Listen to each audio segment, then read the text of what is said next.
ವಿಶ್ವಕ್ಕೆ ಒಂದು ಒಳ್ಳೆಯ ಸಂದೇಶವನ್ನ ನೀಡಿ ಹೋಗಿರುವ ವ್ಯಕ್ತಿ ಮೊಹಮ್ಮದ್ ಪೈಗಂಬರ್ ಅವರು ಎಂದು ಬಾಗಲಕೋಟೆ ಜಿಲ್ಲೆಯ ಜಮಖಂಡಿಯ ಮಾಜಿ ಶಾಸಕ ಆನಂದ್ ನ್ಯಾಮಗೌಡ ಅವರು ಹೇಳಿದರು. ಬಾಗಲಕೋಟೆ ಜಿಲ್ಲೆಯ ಜಮಖಂಡಿ ನಗರದ ತಾಯಿ ಮತ್ತು ಮಕ್ಕಳ ಆಸ್ಪತ್ರೆಯಲ್ಲಿ ಈದ್ ಮಿಲಾದ್ ಹಬ್ಬದ ನಿಮಿತ್ತವಾಗಿ ಕರ್ನಾಟಕ ರಾಜ್ಯ ಕಾಂಗ್ರೆಸ್ ಅಲ್ಪಸಂಖ್ಯಾತರ ಪ್ರಧಾನ ಕಾರ್ಯದರ್ಶಿ ರಫೀಕ್ ಬಾರಿಗಡ್ಡಿ ಅವರ ನೇತೃತ್ವದಲ್ಲಿ ಹೊರ ಮತ್ತು ಒಳ ರೋಗಿಗಳಿಗೆ ಅಲ್ಪೋಪಹಾರದ ವ್ಯವಸ್ಥೆಯನ್ನ ಮಾಡಲಾಗಿತ್ತು. ಈ ಕಾರ್ಯಕ್ರಮದಲ್ಲಿ ಭಾಗಿಯಾಗಿ ಮಾತನಾಡಿದ ಮಾಜಿ ಶಾಸಕ ಆನಂದ್ ನ್ಯಾಮಗೌಡ ಅವರು, ಮೊಹಮ್ಮದ್ ಪೈಗಂಬರ್ ಅವರು ವಿಶ್ವಕ್ಕೆ ಒಂದು ಒಳ್ಳೆಯ ಸಂದೇಶವನ್ನ ಸಾರಿದ ಮಹಾನ್ ವ್ಯಕ್ತಿ. ಇಂದಿನ ದಿನಮಾನಗಳಲ್ಲಿ ಮುಸ್ಲಿಂ ಸಮಾಜದ ಮಹಿಳೆಯರು ಕೂಡ ಹೆಚ್ಚು ಶಿಕ್ಷಣವಂತರಾಗಬೇಕು ಮತ್ತು ಸಾಮಾಜಿಕ ಕಾರ್ಯಗಳಲ್ಲಿ ತೊಡಗಬೇಕು ಅಂತ ಹೇಳಿದ್ರು. ನಗರದ ತಾಯಿ ಮತ್ತು ಮಕ್ಕಳ ಆಸ್ಪತ್ರೆಯಲ್ಲಿ ನಡೆದ ಸರಳ ಕಾರ್ಯಕ್ರಮದಲ್ಲಿ ಅವರು ಭಾಗಿಯಾದರು. ಕಾರ್ಯಕ್ರಮದಲ್ಲಿ ನಗರ ಘಟಕ ಕಾಂಗ್ರೆಸ್ ಪಕ್ಷದ ಅಧ್ಯಕ್ಷ ಮಹೇಶ್ ಕೋಳಿ, ಮಾಜಿ ನಗರಸಭೆ ಅಧ್ಯಕ್ಷ ದಾನೇಶ್ ಘಾಟ್ಗೆ, ಮುಖ್ಯ ವೈದ್ಯಾಧಿಕಾರಿ ಕೃಷ್ಣ ಬಣ್ಣದ್, ತೌಸಿಫ್ ಬಾರಿಗಡ್ಡಿ ಸೇರಿದಂತೆ ಕಾಂಗ್ರೆಸ್ನ ಕಾರ್ಯಕರ್ತರು ಹಾಗೂ ನಗರಸಭೆ ಸದಸ್ಯರು, ಜಮ್ ಬಾಯ್ಸ್ ಕಮಿಟಿ ಸದಸ್ಯರು ಸೇರಿ ಸ್ಥಳೀಯ ಪ್ರಮುಖರು ಈ ಸಂದರ್ಭದಲ್ಲಿ ಉಪಸ್ಥಿತರಿದ್ದರು.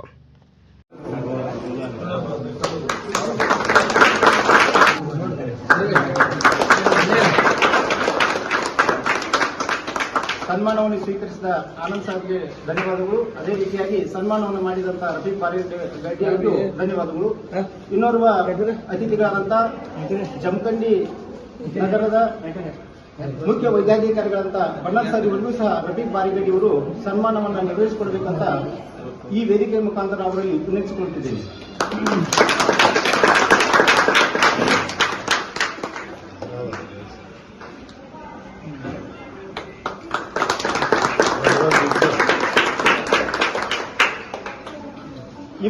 ಮೊಹಮ್ಮದ್ ಪೈಗಂಬರ್ ಅವರ ಜಯಂತಿಯ ಪ್ರಯುಕ್ತ ನಮ್ಮ ಬಾಗಲಕೋಟೆ ಜಿಲ್ಲಾ ಅಲ್ಪಸಂಖ್ಯಾತ ಘಟಕದ ಅಧ್ಯಕ್ಷರು ಆತ್ಮೀಯರಾದಂಥ ಬಾರಿಗಡ್ಡಿ ಅವರು ನಮ್ಮ ಜಮಖಂಡಿಯ ಸರ್ಕಾರಿ ಆಸ್ಪತ್ರೆಯಲ್ಲಿ ಇಲ್ಲಿರುವಂಥ ಒಳ ಮತ್ತು ಹೊರ ರೋಗಿಗಳಿಗೆ ನಾಷ್ಟಾ ವ್ಯವಸ್ಥೆಯನ್ನು ಮಾಡಿಕೊಟ್ಟಿದ್ದಾರೆ.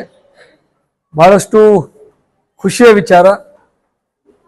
ರೋಗಿಗಳು ಆದಷ್ಟು ಶೀಘ್ರ ಗುಣಮುಖರಾಗಲಿ, ಅವ್ರ ಮನೆಗೆ ಹೋಗಲಿ ಅನ್ನುವಂಥ ಒಂದು ಪ್ರಾರ್ಥನೆಯನ್ನು ನಾವೆಲ್ಲರೂ ಕೂಡ ಮಾಡ್ತೀವಿ. ಇವತ್ತು ಬಹಳಷ್ಟು ಒಳ್ಳೆಯ ಕಾರ್ಯ ಜಮಖಂಡಿ ಸರ್ಕಾರಿ ಆಸ್ಪತ್ರೆಯಲ್ಲಿ ನಡೀತಾ ಇದೆ ಮತ್ತು ವ್ಯವಸ್ಥೆನೂ ಕೂಡ ಸಾಕಷ್ಟು ಒಳ್ಳೆಯ ಉತ್ತಮವಾದಂಥ ರೀತಿಯಲ್ಲಿ ನಡೆಸ್ಕೊಂಡು ಹೋಗ್ತಾ ಇದ್ದಾರೆ ಅನ್ನುವಂಥ ಮಾತನ್ನು ಹೇಳಲಿಕ್ಕೆ ಬಯಸ್ತೀನಿ. ವಿಶೇಷವಾಗಿ ಇವತ್ತು ಈದ್ ಹಬ್ಬವನ್ನು ಕೇವಲ ಭಾರತ ದೇಶದಲ್ಲಿ ಅಷ್ಟೇ ಅಲ್ಲ, ವಿಶ್ವದಲ್ಲಿ ಇದನ್ನ ಆಚರಣೆ ಮಾಡುವಂಥದ್ದನ್ನು ನಾವು ಕಾಣ್ತೀವಿ. ಮೊಹಮ್ಮದ್ ಪೈಗಂಬರ್ ಅವರು ಬಹಳಷ್ಟು ಒಳ್ಳೆಯ ಸಂದೇಶವನ್ನ ಇಡೀ ವಿಶ್ವಕ್ಕೆ ಕೊಟ್ಟು ಹೋಗಿರ್ತಕ್ಕಂಥ ಒಬ್ಬ ಮಹಾನ ವ್ಯಕ್ತಿ.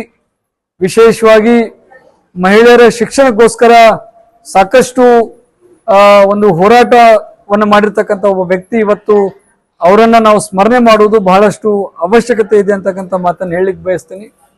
ಇವತ್ತಿಗೂ ಕೂಡ ಮಹಿಳೆಯರು ಇನ್ನೂ ಹೆಚ್ಚಿನ ಮಟ್ಟದಲ್ಲಿ ಶಿಕ್ಷಣವಂತರಾಗಬೇಕು, ಮನೆ ಬಿಟ್ಟು ಸಾಮಾಜಿಕ ಕಾರ್ಯಗಳಲ್ಲಿ ಅವರು ಕೂಡ ತೊಡಗಿಕೊಳ್ಬೇಕು. ಯಾವ ರೀತಿ ಪುರುಷರು ಸಮಾಜದಲ್ಲಿ ಒಂದು ಮುಖ್ಯವಾಹಿನಿಯಲ್ಲಿದ್ದಾರೆ, ಅದೇ ರೀತಿ ಮಹಿಳೆಯರು ಕೂಡ ಮುಖ್ಯವಾಹಿನಿಗೆ ಬರಬೇಕು ಅಂತಕ್ಕಂಥ ಒಂದು ಕಾಳಜಿ ಮತ್ತು ಚಿಂತನೆಯನ್ನು ಏನು ಮೊಹಮ್ಮದ್ ಪೈಗಂಬರ್ ಅವರು ಮಾಡಿದ್ರು, ಆ ಒಂದು ನಿಟ್ಟಿನಲ್ಲಿ ನಾವೆಲ್ಲರೂ ಕೂಡ ಕೆಲಸ ಕಾರ್ಯಗಳನ್ನು ಮಾಡೋಣ ಅಂತಕ್ಕಂಥ ಒಂದು ಮಾತನ್ನ ಈ ಸಂದರ್ಭದಲ್ಲಿ ಹೇಳುವುದ್ರ ಜೊತೆಗೆ ಇವತ್ತು ಸಮಸ್ತ ಮುಸ್ಲಿಂ ಸಮಾಜದ ಬಾಂಧವರಿಗೆ ಈದ್ ಮುಬಾರಕನ್ನ ನಾನು ತಿಳಿಸ್ಲಿಕ್ಕೆ ಬಯಸ್ತೀನಿ. ತಮಗೆಲ್ಲರಿಗೂ ಆ ಭಗವಂತ ಒಳ್ಳೆಯದು ಮಾಡಲಿ. ಬರುವಂತ ದಿನಮಾನಗಳಲ್ಲಿ ತಾವು ಇಟ್ಕೊಂಡಿರ್ತಕ್ಕಂಥ ಅನೇಕ ಆಶಾ ಆಕಾಂಕ್ಷೆಗಳನ್ನ ಈಡೇರಿಸಲಿ ಅಂತ ಹೇಳಿ ನಾನು ಆ ಭಗವಂತನಲ್ಲಿ ಪ್ರಾರ್ಥನೆ ಮಾಡೋದ್ರ ಜೊತೆಗೆ ಇವತ್ತೇನು ಬಹಳ ಒಂದು ಒಳ್ಳೆಯ ಕಾರ್ಯ ನೀವೇನು ಮಾಡಿದ್ದೀರಿ, ಆ ಭಗವಂತ ನಿಮ್ಗೆ ಆಶೀರ್ವಾದ ಮಾಡಲಿ ಅಂತ ಹೇಳಿ